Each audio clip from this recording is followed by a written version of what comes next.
May nakitang scratches at sugat kay Edward. At may nakita ring upo sa crime scene.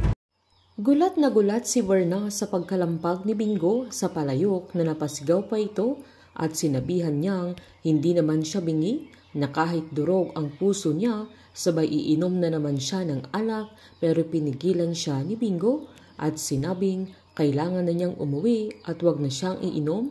Sabay nagpaalam na si Bingo pero hinawakan siya ni Berna at sinabing wag siyang i-judge ng binata dahil heartbroken lang siya at ginagamot lang niya yung sakit na nararamdaman niya na pinaalalahanan naman siya ni Bingo na hindi yun nagagamot ng alak at wag siyang ma-inlove kung hindi niya kaya at sinabing aalis na siya na nagdrama si Berna at tinanong niya kung saan na naman siya pupunta na mas urgent pa sa pagiging heartbroken niya.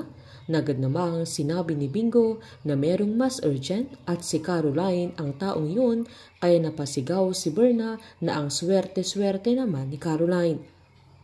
Habang busy naman si Caroline sa resto dahil ang dami nilang customer na tumutulong na din siyang nagsiserve kahit tagalista siya ng order sa araw na yun at habang nagsiserve ang dalaga ay tinawag siya ni Aling Cathy at kinausap niya ng masinsinan. Agad kinumusta ng matanda kung kumusta na si Bettina at ang papa niya. Nagad namang sinabi ni Caroline na tahimik lang ang ate niya at problemado ang papa niya pero matatag pa rin ito.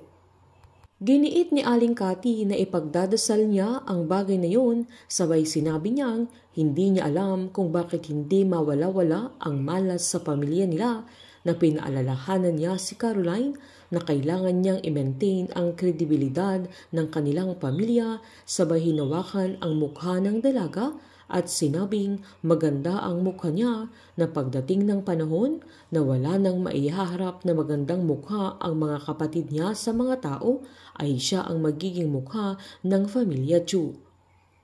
Habang inutusan ng chief ang mga tauhan niya na kailangan nilang ipa-DNA test ang mga kukong nakuha nila sa crime scene na magagamit nila yun para malaman nila kung kaninong kuko at kung kaninong magmamatch ang resulta ng DNA sa autopsy na ganap sa bangkay ni Edward. Nanindigan pa ang chief of police na kailangan nilang iisa-isahin ang mga suspek para lang mapatunayan nilang may foul play sa nangyari. Kinausap naman ni Wilson si Charleston at tinanong niya kung may kinalaman siya sa pagkamatay ni Edward dahil alam niyang kayang gawin yun ng binata na nasabi sa kanya ni Caroline na galit siya sa araw na yun.